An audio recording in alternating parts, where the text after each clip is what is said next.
more show. I'm so excited to have the next guest coming to the stage. You can check out his album Operation Pastrami Sandwich. Put your hands together for the fabulous Max Cohen.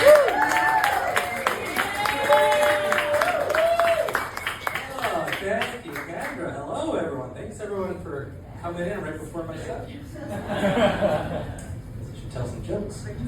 My wife and I just celebrated our 10-year wedding anniversary. Nice, thank you. Yeah.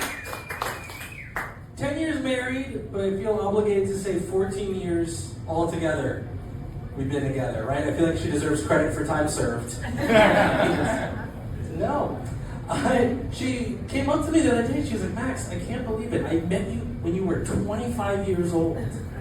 Do you know what an idiot you were when you were 25 years old? What was I thinking when I got with you? And all I could say was, thank God you weren't. I will say, I think one of the keys to our success as a relationship so far is that we share one bed, but we have 2 blankets.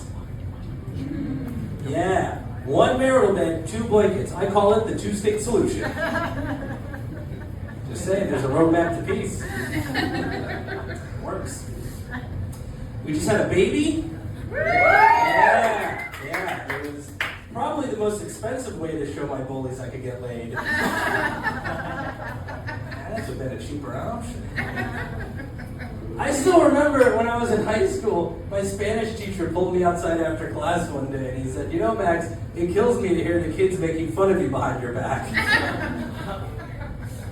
How does that make you feel? And I was like, well, I didn't know they were making fun of me. But now that you tell me, no me gusta. I don't like it. We have a baby, we have a beautiful girl. We have a girl at home. For now. Who knows what she'll end up doing. So we picked a name that goes straight down the middle. Her name is Joey. Yeah. Great name. Joey, right? So she does. Now listen, I think it works both ways. What's great is when we got married, my wife didn't take my last name.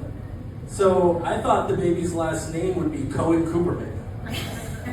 Which sounds great, right? Like, doesn't that sound like she's halfway to a law firm? Expect her being born with white shoes. I remember being very excited when we found out we were going to have a girl. We saw the test results and we high-fived. And my wife was surprised. She was like, I didn't think you'd be that excited to have a girl.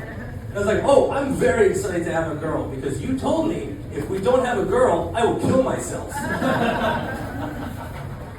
So I'm just glad you're going to be around for this whole process. The symptoms that my wife experienced while pregnant were utterly insane. Again, thankfully, healthy pregnancy, healthy delivery, but holy smokes, those are some serious symptoms. Right? The indigestion, the Charlie horses. The Charlie horses you get in the middle of the night. Guys, if you've ever had a Charlie horse, you have not had a Charlie horse compared to a pregnant person.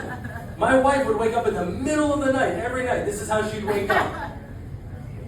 Ah! Back to sleep. Are you kidding me? If those are the symptoms, if men had to carry babies, not only would abortion be legal, it would be encouraged.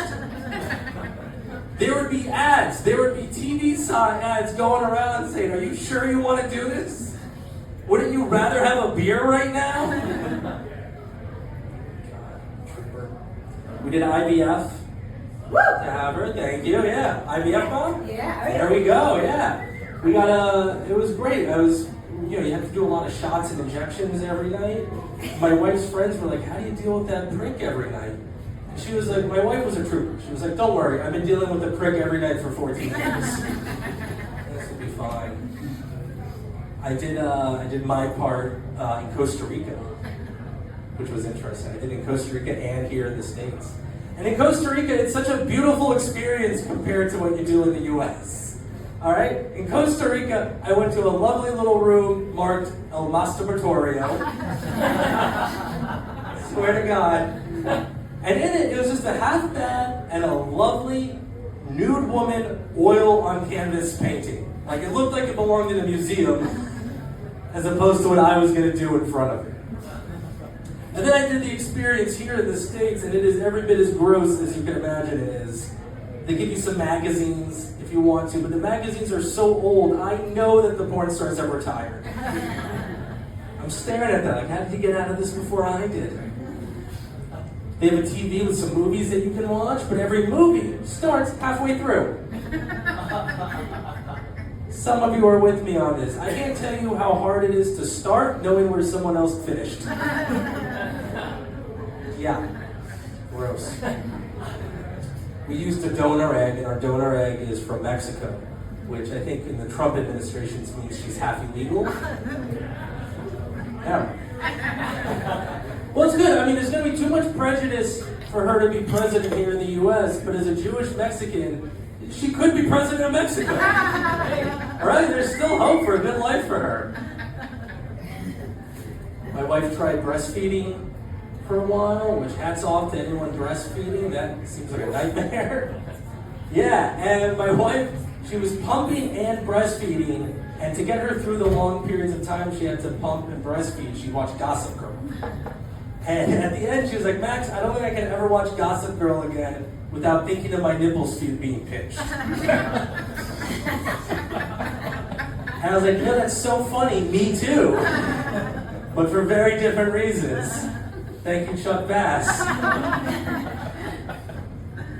By the way, Dylan McKay ran so Chuck Bass could fly. That's just like that. Right, 90210 and Gossip Girl fans here. We switched to feeding our baby formula. We have a German formula that we used. Yeah, it's really effective. If you have the option, German formula is really good. My baby's already tried to invade Poland twice.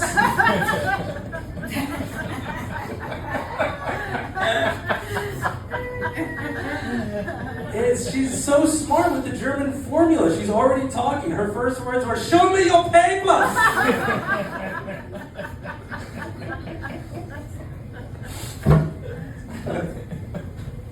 Hey, you guys are fun. Good. I feel, I'm looking at her, and my baby Joey is great. She's already given me the best side eye I've ever gotten in my life. She's rolling her eyes so hard at me, and it had me asking my wife, I was like, how do you think she's going to make fun of me when she starts to talk? And my wife just said, it will be often and very good. You guys are fun. I have a friend who's a maniac, for lack of a better word, and she put me on a group chat with 16 other unknown numbers. And it was just her saying Happy Father's Day to all the men that I know. Which, to her credit, is a very dad move. Getting everything out in one shot and being done with it. But for the last 2 days, my phone has been blowing up with thanks, thanks, thanks, THX, TYSM, thanks. That's fun. I'll leave you guys with this. I feel like I have a good role model to be a dad, because my dad is awesome. Alright? He is so confident. Yeah, he is so confident in his masculinity. For the last 10 years, he's been wearing caftans. Just rolling through life in caftans. He was out on an errand one day and didn't realize he still had his caftan on. And he got pulled into a Mrs. Roper lookalike ball club. And he called me, he's like, Max, I had no idea, but this was the best day of my life. I ran into so many people, I got so many ideas for caftans to wear.